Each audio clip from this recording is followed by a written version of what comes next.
The topic that we're going to be discussing in the presentation specifically is about virtual leadership. How in the world do we manage a team that is now distributed, that we can't see and can't supervise on a daily basis? So that will be the core of the content that I've been asked to share with you today. However, we are leaving a good hefty chunk of time. Daniel and I decided to really open up the floor for Q&A after the presentation. So just let the content of the presentation open your mind about remote work in general, and then we are happy to answer any questions that you might have about virtual operations or working from home or home offices or the history of telework, or I don't know, whatever your questions are about remote work, I am happy to answer them. So yeah, fill up that Q&A like Daniel said, first come, first serve. And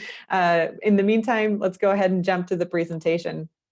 I'm going to share my screen and we'll get some slides going. Oh, I apologize. I did a wonky dance there for a second. Hang on one second, stick with me. Remote work expert, I know, the irony. All right, long distance leadership. So somebody holler if you can't see this.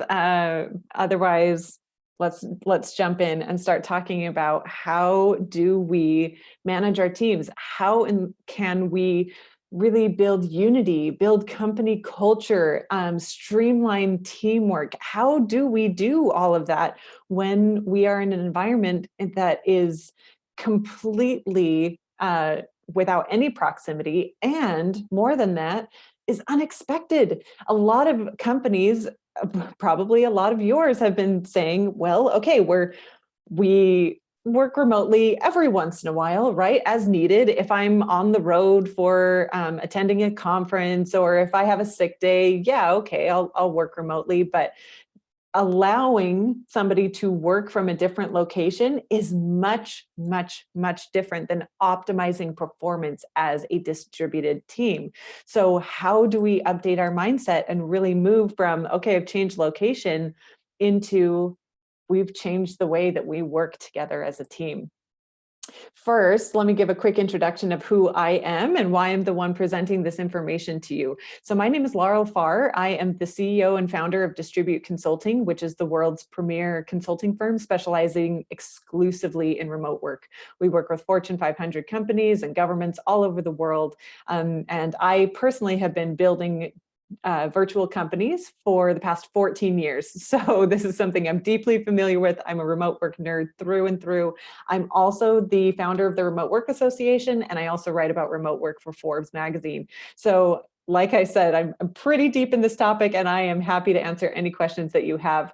Who we are at Distribute is a collection of remote work nerds, other people just like me that talk and breathe remote work day in and day out. We are advocates for workplace flexibility, and we are problem solvers and trying to understand what products need to exist and solutions and initiatives need to exist in order to make remote work more accessible and more functional for more people throughout the world.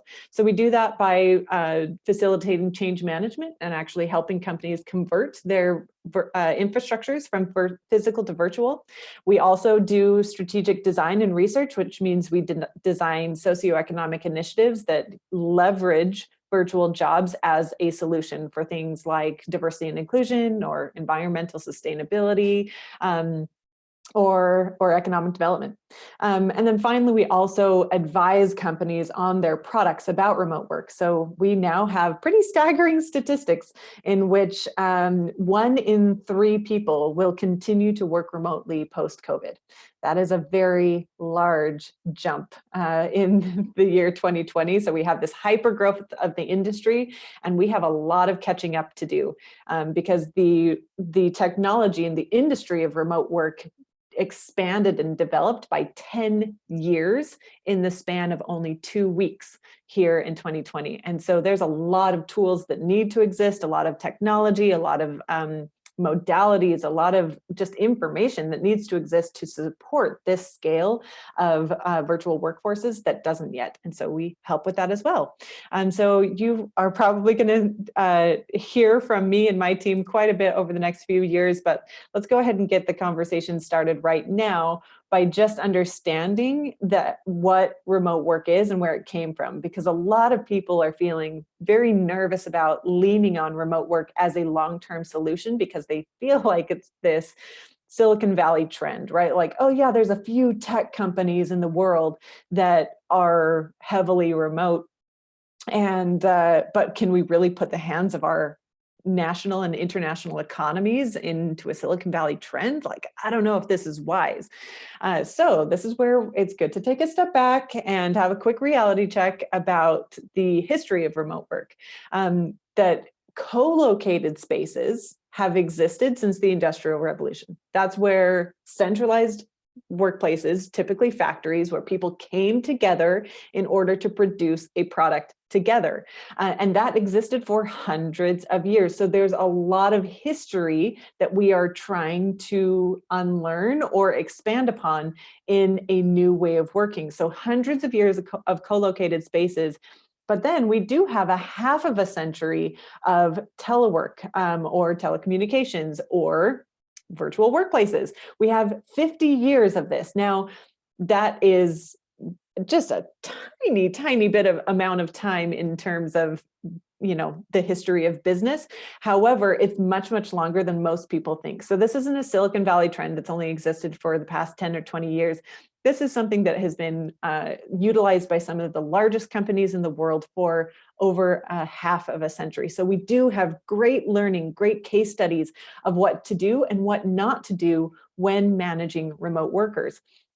And just now we're in this hypergrowth stage in which everybody needs to know about it all of a sudden. So that's a brief timeline of this topic that we're talking about.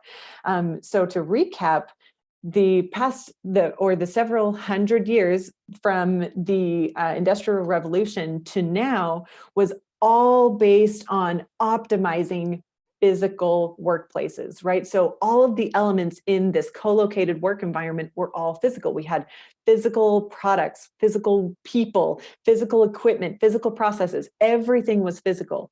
So now what's been happening over the past 50 years is that we have this slow transition from everything physical to now everything's slowly been converting over to virtual. So now we have virtual workforces, virtual workplaces, virtual equipment, virtual processes, virtual products, but we're still trying to manage all of those things in the same way that we were in the co-located environment.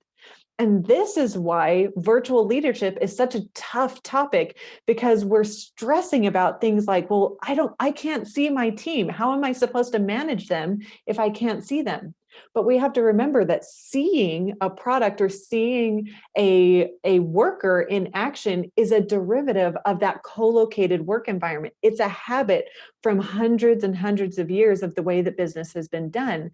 So now, if we're going to convert our mindset from physical to virtual in the topic of management, we're going to need to start thinking in a different way. We're going to need to focus on the fact that work is something that we do, not somewhere that we go. So the value of our teams and their expertise, their skills, their talent are based on the individual, not based on the office. Because that, again, in co-located work environments, we had to be in a certain place in a factory in order to use the equipment. But for knowledge workers, the knowledge is what is critical to their work, and knowledge is as mobile as the person themselves. So we're going to be focused more on the individual and empowering the individual to succeed. And that's our new role as a manager, not focused on the location, but on the worker. Now, along with the worker, we also need to remember that if we have a remote team member, we have a remote team. Now, that is a big mistake that was made in historical case studies of companies that allowed some people to work remotely, but not others. And that is the new normal in the future of post-COVID, is hybrid teams. Everybody is going to be a hybrid team. We can talk about statistic later in the Q&A if you want to, but hybrid teams where some people are on site and some people are off site is absolutely the new normal. We're talking like 93% of companies that are adopting remote work are going to have hybrid teams. So that's the new normal, but we cannot have a mindset in which we're saying, okay, well, this is on-site and this is off-site. We have to have a mentality in which location is irrelevant, where location is completely independent, that we can be just as productive from home as we can be in the office, or we can be just as productive in the office as we are in a client's office, or vice versa, that we can leverage location as an asset as opposed to being dependent on a location in order to be productive. So what we need to do in order to do that is to really unlock this virtual infrastructure in which we can access information, access people, submit our output and our results no matter where we are. And that's the future of the workplace. It's not a fight between, are people going to be working from home or are they going to be working in the office? They're going to be working in a way in which it doesn't matter where they are, they can still be productive. So as we're talking about this, and as we're talking about, this new location independent work model, what could go wrong? What is going to make or break our success? What are we up against as we are making this transition? Well, let's first talk about the three things that are the biggest sabotagers of success, or in other words, the three top reasons why companies have to retract their policies.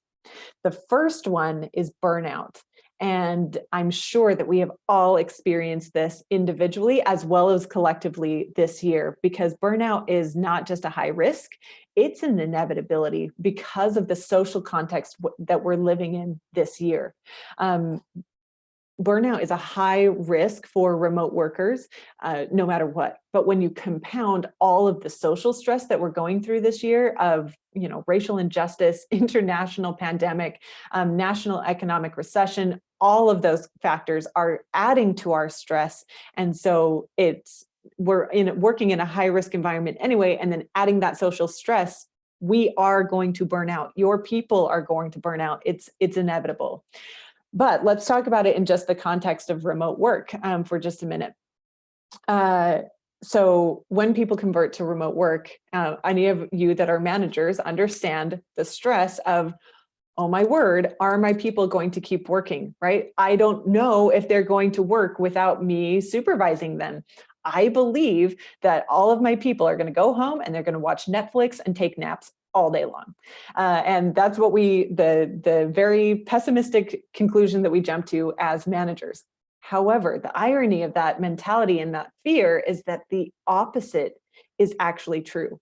Remote workers are 40% more productive than they ever were in the office. Same individuals, they are 40% more productive than they were in the office. And so the danger of remote workers is not that they're going to be working too little, it's that they're going to be working too much. They actually get into deeper headspace. And so 8 hours of work is exhausting, or they're working more shallowly because they have distractions in their environment. So they're not able to get into deeper headspace, and they're working too long to compensate for the lack of getting into deep headspace. So either way, even if they have an ideal work environment or a terrible work environment, either way, they're going to be working too much, to the tune of 2 to 4 hours a day more than they did in the office. That is massive and completely unsustainable. So we need to make sure that we are monitoring and measuring the productivity of our workers in a way that has boundaries, that they know that they should work this much and not more and not less, and how to give visibility into their productivity so that they don't feel a fear of, I have to work harder to prove that I actually am staying productive. Because the manager with that negative mindset of, well, you better show me that you're still working because I don't believe you are. That's creating this unspoken pressure onto the workforces, and they're working and working and working and overworking to prove that they are more productive. Plus, we add the element of, we don't have a buffer zone between here and work, right? We don't have a 1 or 2 hour commute anymore to ramp up into our work mindset and ramp out of it. Like, we don't have that. And so we're toggling between personal and work and personal and work and personal and work thousands of times an hour, and it's mentally exhausting. So logistically, mentally, emotionally, we're tired, and we have to create strong structures and boundaries for ourselves in order to prevent burnout. So what this looks like on an employer level is that we need to trust our employees more. Now, let me say that all of my experience in building virtual teams came from being a COO. So I am all about data and metrics, right? I am not asking you as a leader to just like send a heart to your team members and say, you just need to trust them more, like love your team. Yes, I am saying that, but I'm also saying that trust is earned. So I'm not asking you to just blindly trust your team. I'm saying that what we need to have is more accurate measurements of productivity. Yes, people were in the office before, but were they actually producing output? That's a different story. Maybe they were just there hanging out with their coworkers or shopping on Amazon. Do you know if your people were actually productive or not? That's a different conversation. So what we're talking about now in distributed teams is, how do we earn more trust with more visibility and tracking of actual productivity? And this is where we very clearly set objectives and key results and key performance indicators, or OKRs and KPIs, so that we understand exactly what our objectives are. Not just, I'm hired to be a graphic designer, so that means I make things pretty. But what does that mean? What are your goals on a weekly basis? What are the results that you're trying to achieve? And when you focus more on those results, suddenly the time doesn't matter as much because the work is getting done. Who cares when it's getting done? Next is to diversify the definition of success. Often when we move over into results-based tracking, we're saying, okay, well, let's say you're a salesman. If you make a sale, that's your job. And so that's the result that we're going to measure. But that can contribute to burnout because people are working way too hard just to fulfill that objective. And they're not measuring the micro successes in the roadmap that takes them there. So for example, in that salesman, we also need to be measuring successes and results like networking with new companies, writing proposals, conducting market research. All of that needs to be measured and valued and appreciated, not just the end goal and the number one objective of the role. And then finally, like we said, measure those results. Make sure that everybody understands that trust is earned and trust is two ways. So I will trust you when you show me that you're working, and you can lean on me to trust you. Like, you will know that I will trust you because you are communicating that you are staying productive. So prioritize that accomplishment over the activity. Break that mindset of being in the office from 9 to 5 is what makes you good an employee. That's not what makes you good at your job. That's not a job. That's a location. That's a place. Make sure that people understand that the value that they provide is what they're doing, what they're accomplishing, the results that they're creating. The second killer is isolation. Now, most people, when they hear isolation, they think, well, duh, we're sitting in a home office all day long. Of course, we're lonely. We don't get connected to our coworkers. However, that's inaccurate. Here at Distribute, when we've researched the true core of the pain of remote worker isolation, we've discovered that it's not so much social isolation, but instead it's informational isolation. And what that means is that at work, people are a resource. So when you're going and walking through the office all day and you're saying, hey, good job on that report, or how do you spell this word, or could you double check this for me? Our brain is registering that as social interaction because it's a human to human interaction.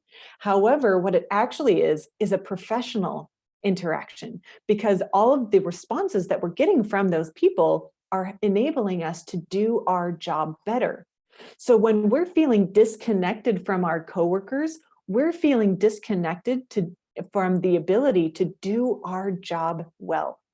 So when we're feeling this isolation, we're feeling this isolation not only interpersonally, but in our career. We don't think that our career is able to develop. We're not able to do our job, and because we're not able to get answers like we were easily able to do in the office. So the way that we prevent that isolation is that we keep our people connected. Now, we think of company culture in terms of like activities, right? There's the ping pong table, there's the cereal bar, there's the coffee, the in-house barista, right? Like those are great activities, but that's not company culture itself.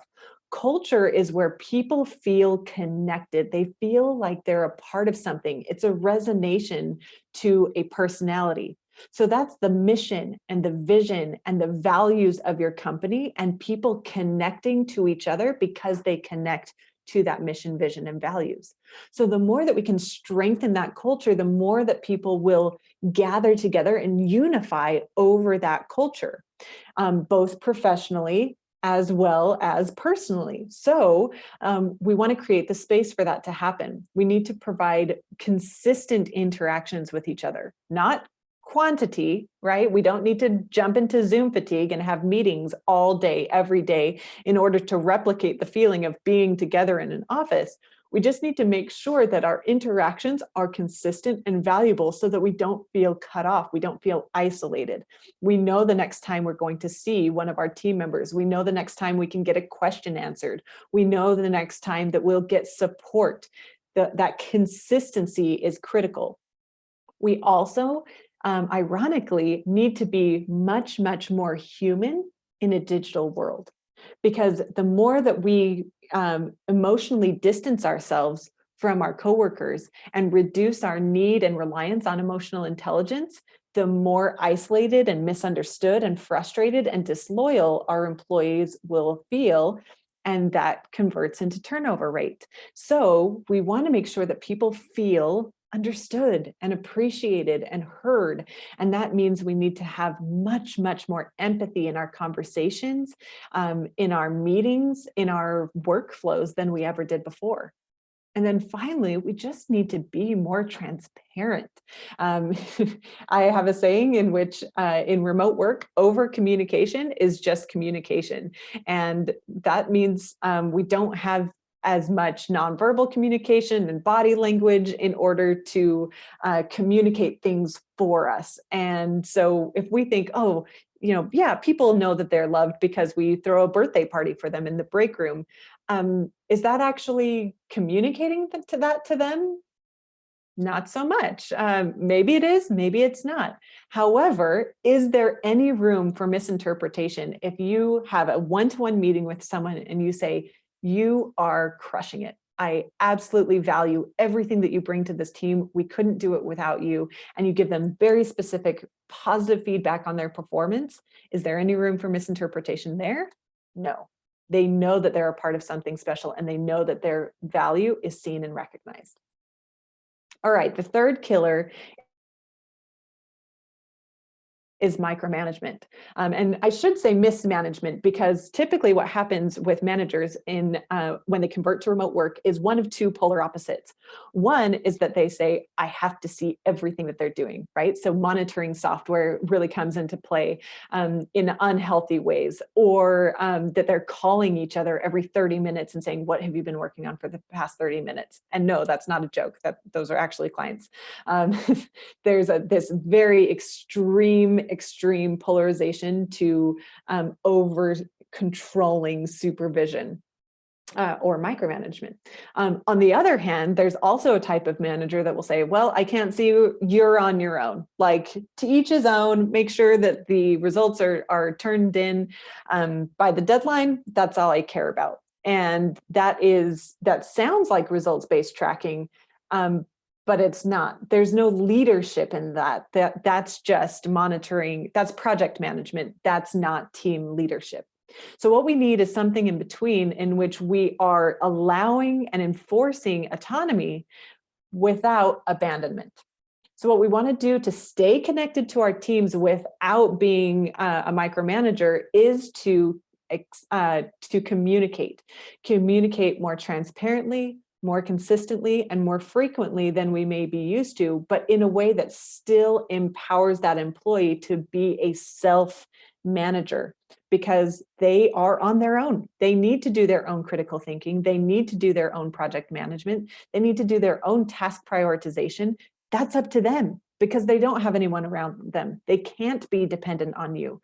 So you need to lead in a way that is going to bolster them up, encourage that autonomy and self-management. And you do that with that increased, that over-communication style of communication, also building a structure and stability for them, that they don't feel like they're on their own. They understand, I have everything that I need. I have access to my coworkers. I've got access to the resources and information of the team. I understand what the workflows are. I am set up for success. And then beyond that, we want to equip them for self-help and as a manager. So make sure that you are providing resources to them as a manager and teaching them how to improve themselves. So you're watching them in their production and continually teaching them how to be better on their own. So not be better and based on you, but be better independently. All right, so to summarize here, the keys to the killers are isolation, micromanagement, and burnout, which means that the counteraction here are the keys, which are trust, culture, and communication. Those are the priorities that we need to be focusing on in our conversion from physical to virtual. So now let's talk about what your role is in this process. How does the role of a manager or a leader change in a virtual environment than from what it was in a physical environment? So if we're focusing on this trust, culture, and communication, what your role in order to create a space for those to exist is that, number one, you want to build trust through structure. Remember, trust is earned. It's not just given, it's earned. So we need a place and a system in which that can be earned. So build trust through structure, strength, wow, just stop talking all the time. Sudden. Strengthen culture with sharing. Remember, bring those people together, unify them, not just emotionally, but logistically, so that they know what each other is working on. We're working together as a team, even though we're not in the same room. So strengthen culture with sharing and maintain that consistency in the communication, so they're not feeling abandoned. They always feel just as accessible to the team and resources as they did in the office. Ways that you can do that are, first, build the trust through structure.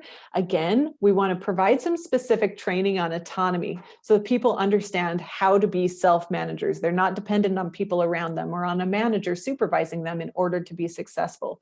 So training them and creating a management system that will enable people to do that. Creating tools that help people understand what they're supposed to be working on. That's the biggest question of most people, is like, well, I'm at home, but what am I supposed to be doing? So create a project management system that helps them track what their tasks are and the status of all of those, that not only helps them prioritize their own tasks, but helps you as a manager have more visibility into what they're working on, what's completed, and what's not. Next is boundaries, making sure that, again, we're preventing that burnout from happening. So people are working, but not too much or too little, in a way that's sustainable. So they need to have that permission and that space to unplug. If you see somebody emailing you back at 2 a.m., that's a no-no. That's not only unsustainable, but it's going to be illegal very, very quickly. You need to be able to draw those boundaries and enforce them and make sure that they understand you don't have to work at 11 o'clock. I know that you're still a good worker. I know that you're going to come and show up at 8 o'clock tomorrow morning and give it your all. You don't need to be working at 11 o'clock. I trust you and I know of your value regardless of how quickly you're responding to an email. So please go spend time with your family, go participate in a personal hobby, and then come back refreshed tomorrow morning. And then finally, setting expectations, clarifying what it means to be a remote worker. What are your expectations? You know, how quickly do people need to be responding to emails? How often do they need to be attending meetings? Are meetings camera on or camera off? Do they need to come prepared to meetings with ideas and contributions, or are they there just to listen? What does it mean to be a remote worker? We all knew exactly what was expected of us in the office. We knew what time to show up, when to take a break, where to go for which types of breaks. You know, was it acceptable to go far away for lunch, or did we need to stay really close to campus? You know, what was culturally acceptable? We knew all of those things. We saw those things. We participated in those things. Now we need to understand exactly what performance expectations look like in a virtual environment. And we have to talk about what those are as a team so that everybody's on the same page. When we're strengthening culture, we want to share, we want to communicate and unify. So that means we need to make sure that we're all on the same page about what the workflow is. What's my turn? And how will you know that it's your turn next? What does that handoff look like? Who's first? Who's second? Who's talking to the client? Who's not? We all are on the same page about what workflows are. With check-ins, we need to make sure that we have that consistency in our accessibility to each other. We know where to find people. We know when the next time we're going to be able to ask a question is. We understand that communication structure so that we have the security in, I don't have to be next to my team because I know the next time I'm going to have access to them. Next, we need to accept our people as people. This is really important and something that we've never had to deal with before as managers. In fact, in the 90s, there was a big push in human resources to draw a line between personal life and professional life. And so there's a lot of stigmas from the past 30 years in which we shouldn't talk about personal things in a professional environment. However, now we are our personal selves and our professional selves in the same place at the same time. So I have to be a mom and a boss at the same time. I have to be a wife and a project manager at the same time. So we need to make sure that we are valuing individuals and talking to them as people, not just as workers. Because when we're hearing harsh feedback in our safe place, our homes, that can really be hard to draw a line mentally between, I'm hearing that I'm a bad employee, but I'm still a good person, right? If that's all happening in the same place, it's really, really difficult. So we need to make sure that we're very sensitive to speak to both the professional and the personal individual at the same time. And then finally, diversity, making sure that we are leveraging the diversity and variety of our locations in order to embrace and celebrate different people. We all have different lives. We all have different environments. We all have different perspectives. Let's leverage that in our distributed team. However, let's celebrate it and give it space. So we are making sure that everybody has an equal voice. We're appreciating voices equally, not just the people that feel more comfortable with technology and are able to use the project management systems really well, or feel really comfortable speaking up in a Zoom meeting, that we are taking the time and attention to create a space for diversity just as much in a virtual environment as we did in a physical environment. And then next is to maintain consistency in communication.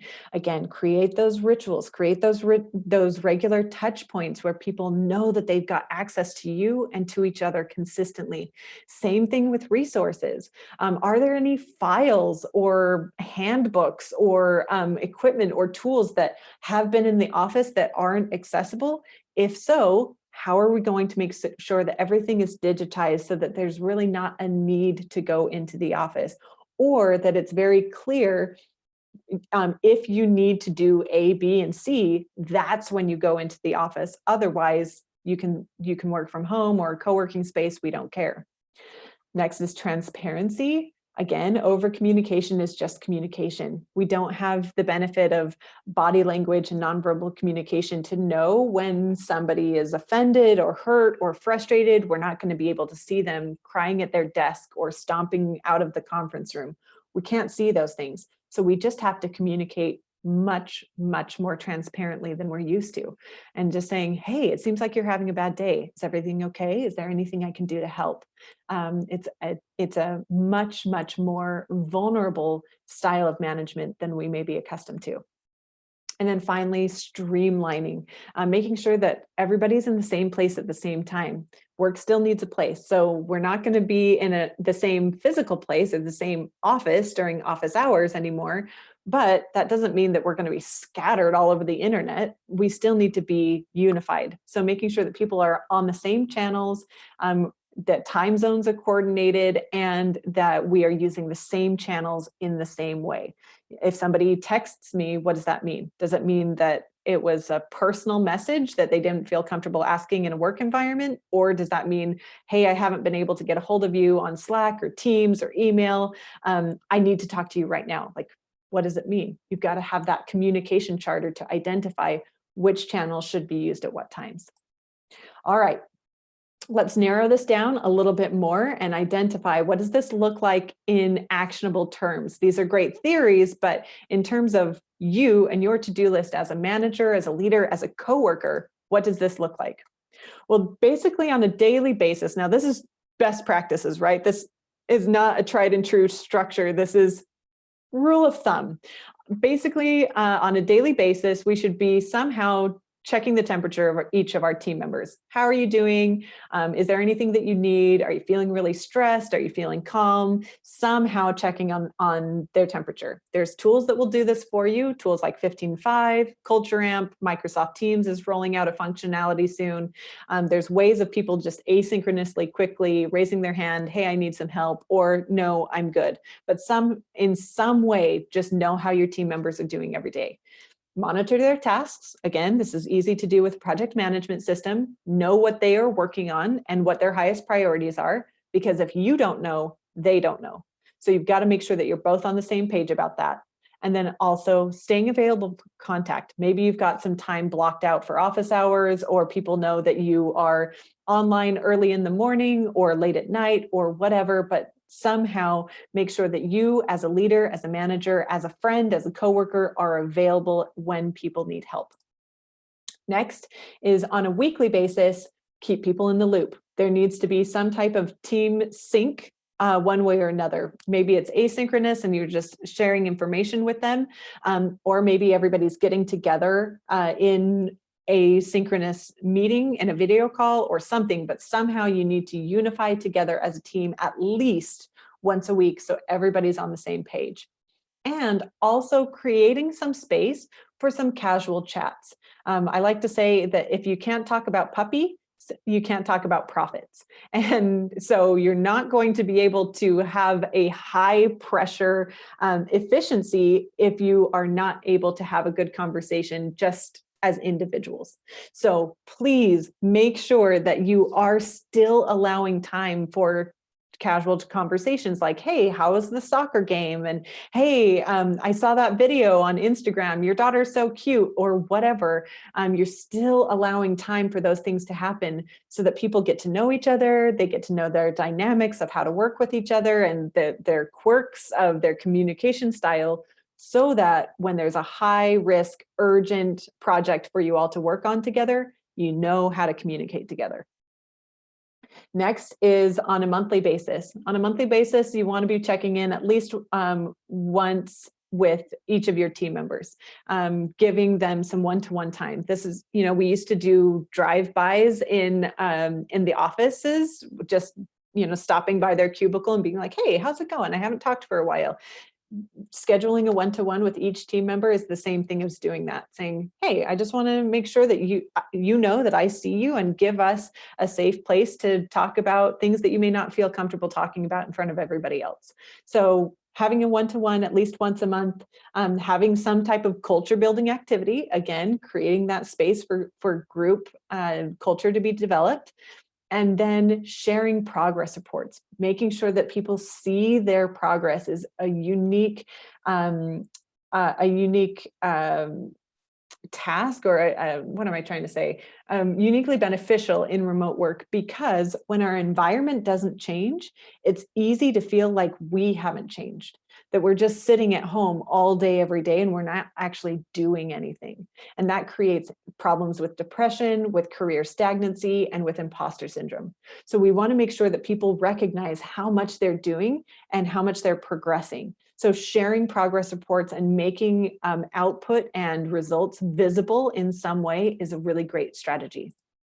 And then finally, at least once a quarter, conduct a performance review, reset those objectives and key results that we talked about so people know what their priorities are. And again, contribute to that career development by investing in some type of continuing education, especially a continuing education that specializes in remote work is great.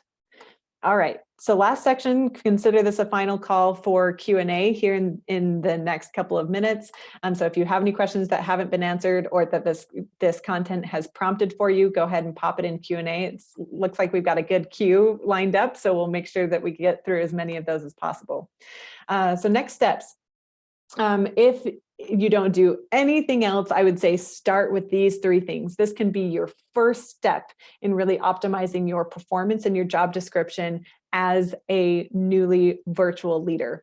Number 1, study the styles of your team members. Get to know what people's average behavior looks like in a virtual environment.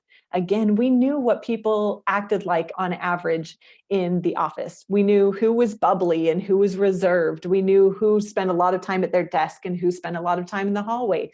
We knew what people's performance looked like in a physical context. Now we need to be paying attention to what that looks like in a virtual context.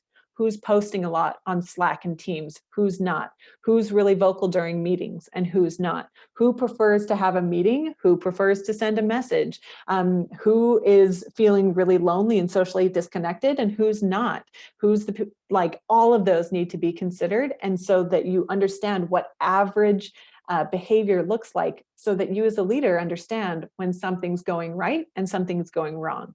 You need to have that baseline measurement.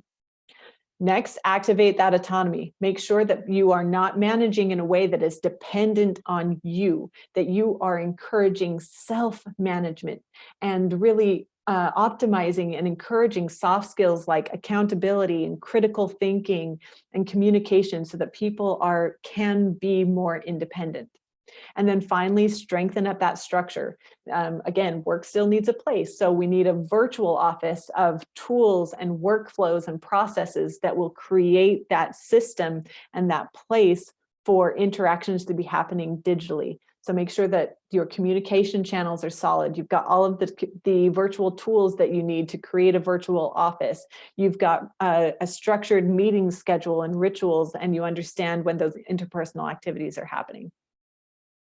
All right, so this is my personal information. I am happy to answer any questions. I think you're just about to see that I'm a very open book. So if you have any questions that you don't feel comfortable asking in front of the group, I am happy for you to contact me directly.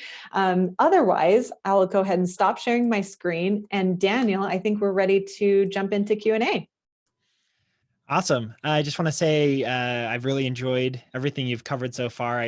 From all the comments and everything, we've got a few people that have just said, thanks for the presentation. I'm really enjoying it. So wanted to pass that along right off the bat. But yeah, we'll try to jump into some of these questions. I'll just start at the top of the list. Umberto asked, you mentioned virtual operations, telework, remote work. What is the difference between all of these? Yeah, okay, so that's a good question. The short answer is don't worry about it. There has been an evolution of these terms over time that are things that we really don't need to worry about anymore. So telecommunications was different than telework based on the equipment that they were using. and there's been a whole bunch of controversy over like, well, are we remote or are we just offsite or whatever? Doesn't matter. The fact is that people are not working in a co-located environment anymore. So the in general, telework, telecommunications, those are just kind of outdated terms. The new term that everybody is using now is remote work. So don't worry about it. There's a lot of different terms. They all essentially, for all intents and purposes, they mean the same thing. Great. John asked, can you provide some guidance on the best way to deal with performance issues in a work from home environment? Yes. So short answer there is number one, clarify what the objectives and key results are and those key performance indicators. So what are they supposed to be working on in their job? What is the purpose that they're working towards? And how will you know that they are accomplishing that? So again, key performance indicators are literally what indicates your performance. What is going to tell me that you are doing your job? So these are should be very specific and very measurable metrics on a weekly basis. Like you're going to provide X number of reports, or you're going to produce, make X number of calls or whatever. So if they do those things, then you know, and they know that they are doing their job successfully. So that's number one, is to set those. And then number two is to measure them.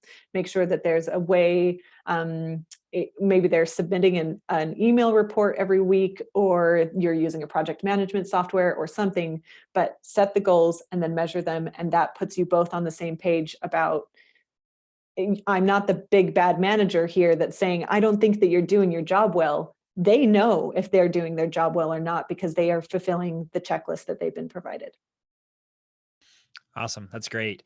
Umberto, another question. How do you manage to convince your leadership, who comes from a traditional kind of leadership background, to move to remote work with data? And what are the most successful pieces of data / information or arguments that you have seen work for kind of convincing leadership of that?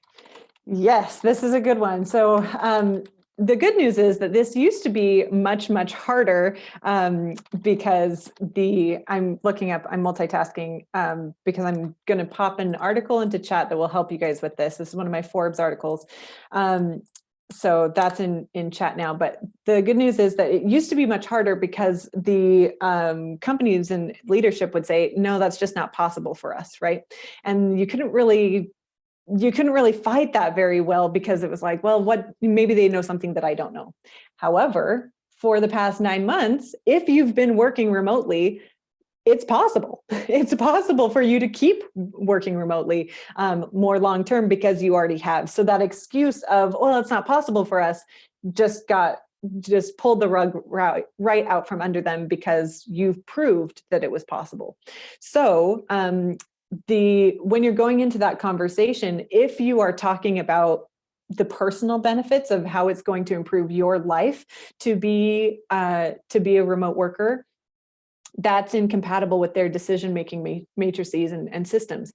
They are business. They need to make business-based decisions. So if you're talking about personal-based decisions, like it's better for me, I get to be with my kids, I feel healthier, that doesn't fulfill their objectives. So the more that you can talk in business-based objectives, like my productivity has increased, you might need to, you will save more money because I will stay with this job instead of going to another job or whatever. Those are what are included in that article about how remote work benefits companies. The more that you can speak in that language about how it's going to improve their bottom line, the more that they will listen to you. That's great. Michael asked, what are some of the best practices to limit distractions on a team level? This is a tricky conversation right now, because we have to remember that what we're doing right now is not remote work. It is, we have all changed our locations as an international contingency plan for a global crisis. So what we are doing and how we're functioning as a society right now is not ideal circumstances. So, if we're saying like, oh, your kids are always interrupting the meeting, there's not really anything that we can do about it. traditionally and historically, we could say, yeah, we require you to have childcare if you are working remotely, or we require X, Y, and Z in terms of a quiet environment. But right now, we are living in a reality in which the home is everything. It's our healthcare system, it's our offices, it's our churches, it's our schools, it's our stores, it's everything. And so we just need to be pretty patient and accommodating.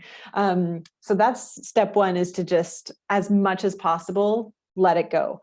However, the second step would be to have a conversation as a team, a really open and vulnerable conversation as a team, and say, what environmental expectations can we set together that are realistic?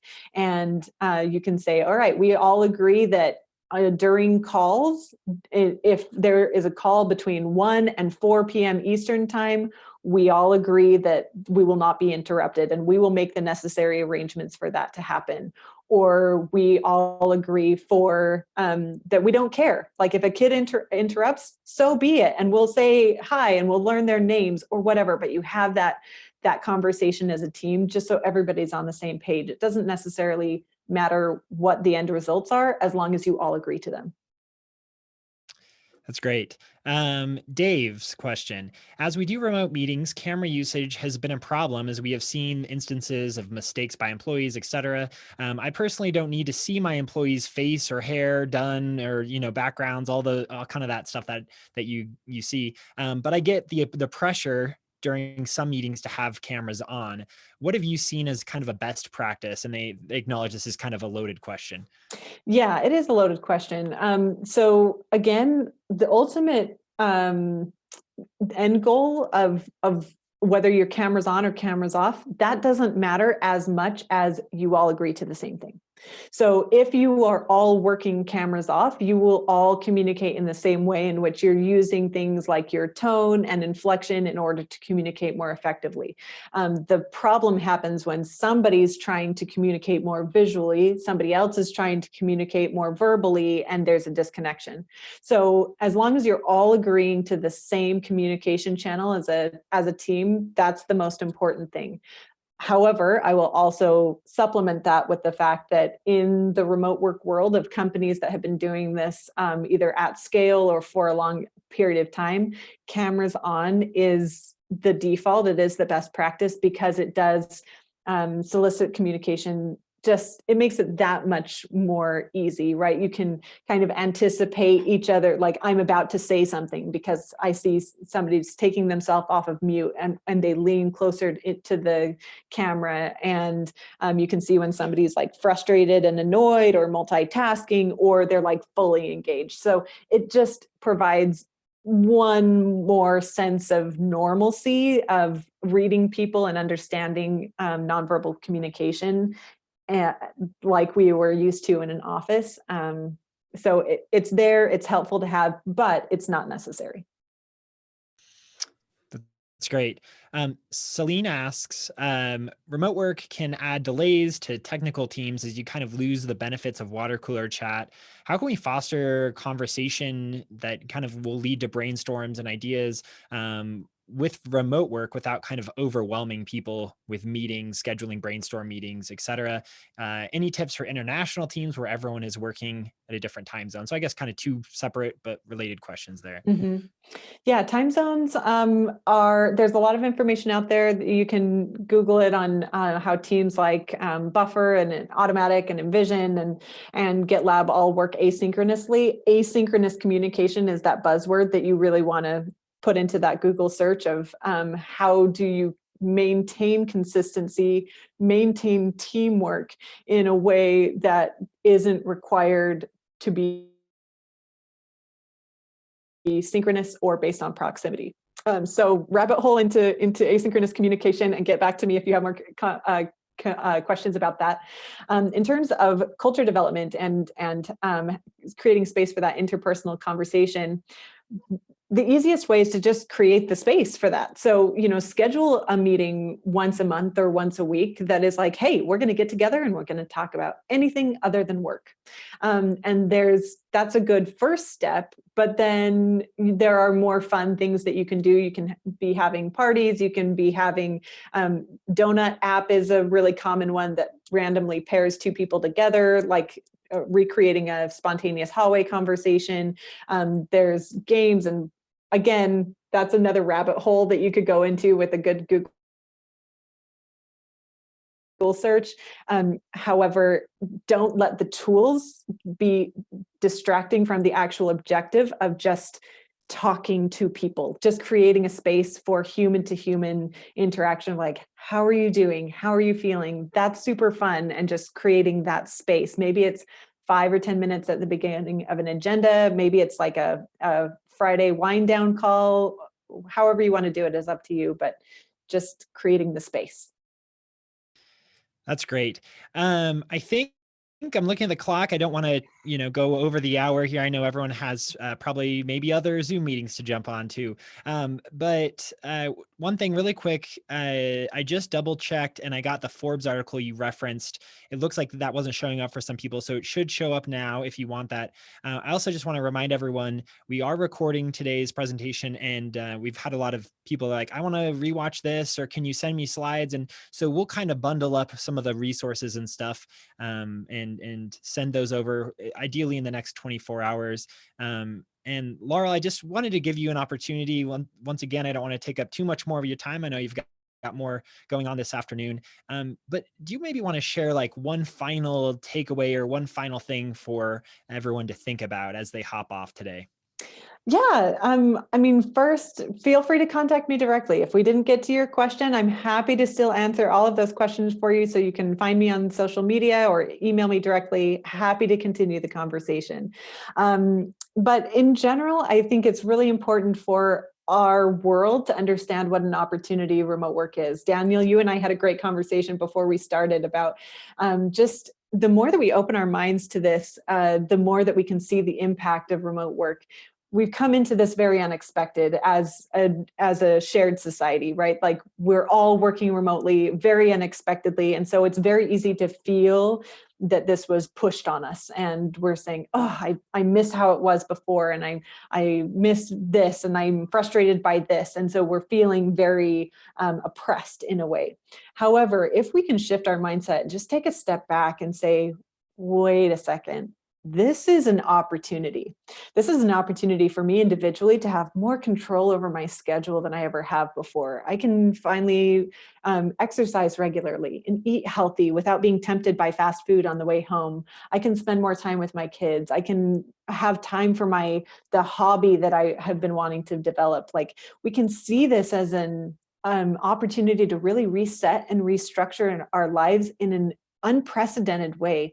And the more that we can focus on that, the more that we can see how much this can change our lives individually and collectively. So that would just be my shout out to everyone, is like, if this is frustrating for you, that's okay. Of course, it's going to be frustrating. This blindsided you. However, it doesn't necessarily mean that it's a bad thing. Change can be an incredible opportunity as well.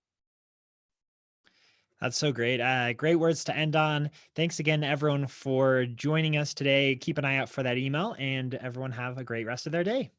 Thanks, Daniel. Thanks, everyone.